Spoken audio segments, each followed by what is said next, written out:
आम्ही बसलो आहोत मिस्टर सदानंद कुलेंच्या घरी इथे आणि it is so nice that he is giving some information about this Bankot किले which is a very beautiful as I said. Okay, Sadanand साहेब सांगा जरा बानकोट किल्ल्याच्या बाबतीत सांगा, आता इंट्रोडक्शन सांगा. माझं नाव सदानंद दोंडुपुळे.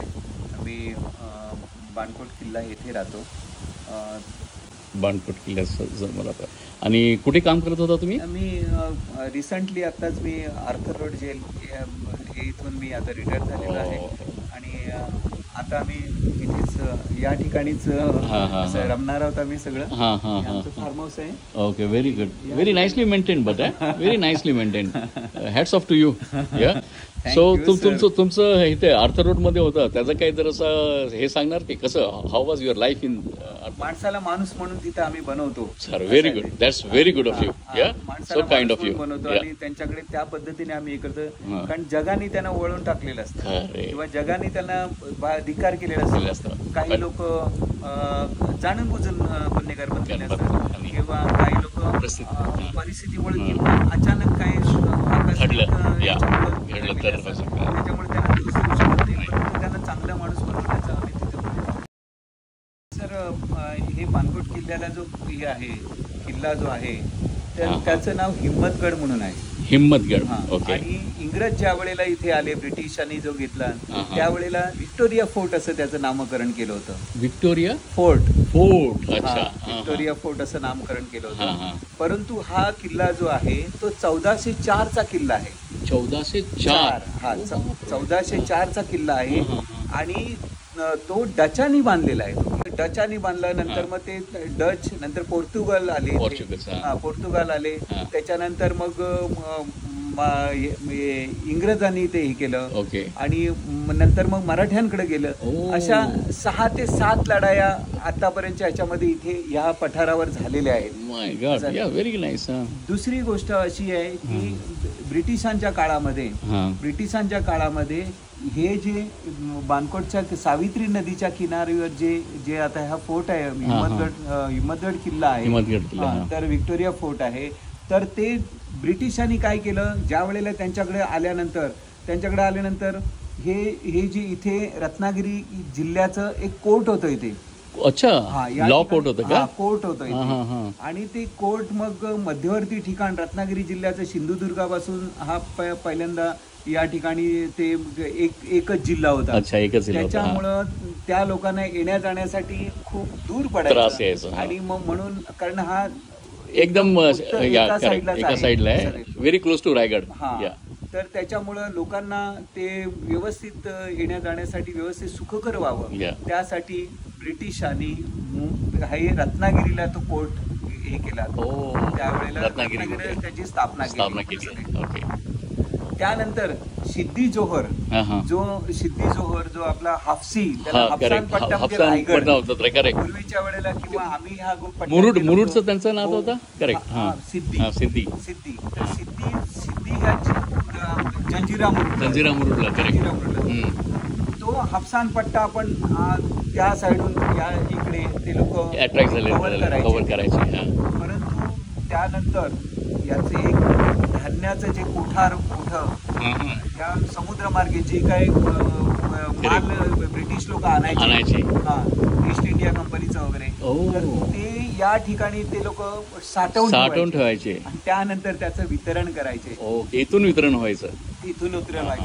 दुसरी गोष्ट म्हणजे या ठिकाणी बानकोटला आपल्या सागाची लागवड भरपूर विपुल प्रमाणात होती. करेक्ट. आणि त्यावेळेला जी नेव्ही, आपली इंडियन नेव्ही जी होती, तर त्याचे सरखेल कान्होजी आंग्रे त्यांनी इथे जहाज, सीप वगैरे जे लढाऊ जहाज लागतात, ज्याला आपण गुबार म्हणतो, त्याला आपण त्याला कोट्या म्हणतो, किंवा असे जे म्हणजे अनेक शिडाची जी जहाज असायची तर ती जहाज इथे बांधली जायची, कारण ते लाकडी इथे सागवान विपुल प्रमाणात होतं. आणि दुसरी गोष्ट अशी की या ठिकाणी लढाऊ जहाज जी नेव्हीची आहेत ती देखील बनायची.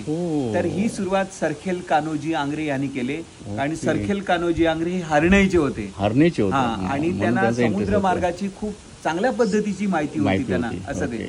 दुसरी गोष्ट ज्या वेळेला मराठ्यांकडे हे आलं, ज्या वेळेला मराठ्यांकडं ताब्यात आला त्यांच्या, त्यानंतर ज्या वेळेला शिवाजी महाराज इकडे यायचे, ज्या वेळेला आरमार त्यांच्या वेळेलाच झालेला, शिवाजी महाराजांनीच इंडियन नेव्हीची स्थापना केली आणि त्याच्यामध्ये अग्रेसर होते सरखेल, कान्होजी, आंग्रे असं ते नेव्हीच्या डिपार्टमेंट फार मोठं त्यांचं योगदान आहे त्या गोष्टीचं. तर त्यावेळेला संभाजी महाराजांना या ठिकाणी पोहायला शिकवायचे. सावित्री नदी आणि अरबी समुद्र याच्या संगमावर पोहायला शिकायचे ते. Very interesting. आणि त्यानंतरच्या काळामध्ये नंतर सागवानाच्या जी वखार होती आपली, त्या इथं मोठी आग लागली गेली आणि त्याच्यामुळं इथलं जे वैभव होतं ते सगळे खूप नुकसान झालं त्या गोष्टीचं. आणि भरपूरशा गोष्टी खुशकीच्या मार्गाने व्हायच्या. तेव्हा हे रस्ते वगैरे नव्हते, परंतु समुद्र मार्गाने सगळ्या गोष्टी इथे व्यापार व्हायचा. आणि इथूनच जवळ महाबळेश्वरला सगळ्यात कस्टमचं सगळ्यात मोठं ऑफिस आहे त्या ठिकाणी, की त्या ठिकाणी इथं कोणत्याही पद्धतीचं जर हे केलं तर तिथे देखील मोठं स्टोरेज आहे महाबळेश्वरला. तर असं ह्या विभागाचं एक सगळं म्हणजे एक महत्व आणि कारकीर्द आहे. इथूनच जवळ बघाल तर इथं याकूब बाबा सरवरींची इथे एक दर्गा आहे, जे शिवाजी महाराजांचे गुरु आहेत. ते गुरु आहेत ते. आणि त्यांनी सुद्धा ज्या वेळेला समुद्रमार्गे एक लढाई होती, ब्रिटिशांकडे एक लढाईची करायची होती, त्यावेळेला बाबांनी सांगितलं की तुम्ही, शिवाजी महाराज सांगितलं तुम्ही आजच्या दिवस जाऊ नका. पण ते त्यावेळेला त्यांचं ते काय माहिती नाही, पण ते गेले आणि त्याच्यामध्ये त्यांची भरपूर नुकसान झालं त्यांचं ते असं ते. तर अशा गोष्टी सगळ्या आहेत. इथूनच जवळच केळशीच्या ठिकाणी ते आहे, महालक्ष्मीचं मंदिर देखील आहे, शिवकालीन मंदिर आहे आणि तिथे दर्गा देखील आहे. आणि चांगल्या पद्धतीने तिथं हजारो एकर तिथं जमीन सगळी तिथे केळशी आणि या ठिकाणची सगळे ऐतिहासिक आहे सगळे. इथे सुद्धा जवळजवळ समुद्र किनाऱ्यापासून जो डोंगर लागतो हा डोंगर ही पूर्ण जमीन ही किल्ल्याचीच आहे. परंतु कालांतराने सगळ्या लोकांनी लागवड वगैरे केली आणि त्याच्यामधल्या काय ज्या खुणा आहेत त्या ठिकाणी, ज्या महत्वाच्या ऐतिहासिक खुणा आहेत त्या लोप पावल्या गेलेल्या आहेत. परंतु याचा बेस जर बघितला समुद्र किनाऱ्यापासून आहे. या किल्ल्यामधून जर भुयार जो आहे बघितलं तो खाली पानबुरुज या ठिकाणी गेलेला आहे. और इतर ठिकाणी सुद्धा घोडेबाव, इथे नांदगाव घोडेबाव या ठिकाणी सुद्धा त्याच्या खुणा दिसतात किंवा तिथे ते स्पष्ट दिसतं, जाणवतं तिथे. परंतु कालांतराने ते सगळं आता बुजलं गेलेलं आहे आणि आता कोण आतमध्ये जात नाही वगैरे असं. परंतु इतिहासाचा मागोवा घेतला तर या किल्ल्याचं महत्व अतिशय मोठं आहे असं. आणि त्यामुळे या गावाला आता या किनारपट्टीमुळं इथे एक कासव महोत्सव एक भरतो वेळासला. मला तुम्ही ते सांगितले ते टर्टलचे भरतं. आणि त्याच्यासाठी आता परत खूप माणसं इथे येतात. मध्यंतरीच्या काळामध्ये शासनाकडनं पाठपुरावा करून किल्ल्याचं संवर्धन केलं गेलं.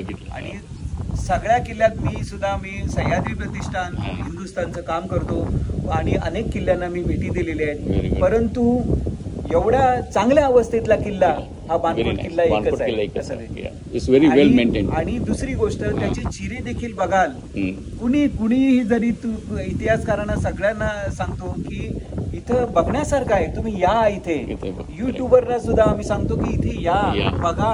आणि ते जी काय त्याचे ते चिरे आहेत, आपण त्याला स्टोन जे लावलेले आहेत त्याचा व्यास किती आहे, लांबी रुंदी बघा कसं कशा पद्धतीने केलेलं आहे. आणि तेवढे इंजिनियर नव्हते, काय नव्हते, हे कसं काय सगळं केलं आणि बसवले गेले. कारण एवढे मोठे चिरे कुठल्याही किल्ल्याला अवाढव्य चिरे आहेत असं. आणि अशा प्रकारे आता आमच्या किल्ल्याला चांगलं वैभव आलेलं आहे. सगळ्यांनी या इथे भेटी द्या. आणि आपण देखील इथे आला. फार 22 वर्षानंतर आलो मी ते. 22 वर्षानंतर आलो. आणि खरोखरच त्या किल्ल्याची महती आहे म्हणूनच आलात तुम्ही, की काहीतरी चांगलं आहे इथे. कारण इथं we made a point to see this किल्ला. ओके, मी सांगितलं की ह्याच्या बाणकोट मध्ये हे महत्वपूर्णच हे आहे. ओके, स्थळ आहे. त्याच्या खाली एक स्मारक देखील आहे, एक अच्छा, ब्रिटिशांचं स्मारक आहे खाली आहे. ते पण कव्हर करून गव्हर्नरचे होते. अच्छा, आणि त्यांची पोस्टिंग महाबळेश्वरला होती. त्यांची ती मुलगी आणि वाईफ त्यांची आणि त्यांचे 23 साथीदार ह्यांचं जहाज या ठिकाणी बुडालेलं आहे, सावित्री नदीमध्ये. या समोरच्या ठिकाणी त्याच्या स्मरणार्थ त्यांनी तिथे ते एक स्मारक बनवलेलं आहे. तुम्ही जाऊन तिथे बघू शकता. तुम्ही त्याच्यावर जी पाटी आहे ती देखील तुम्ही पाहू शकता. सगळं लिहिलेलं आहे तिथे. असं आहे ते. Very good. आपण इथे व्हिजिट दिल्याबद्दल लाख लाख धन्यवाद. धन्यवाद तुमचंही. Okay, thank you very much. So nice of you and will be in touch. या सदानंद साहेब, ऐतिहासिक स्थळाची माहिती दिल्याबद्दल मनपूर्वक धन्यवाद. ही माहिती अत्यंत उपयुक्त आहे.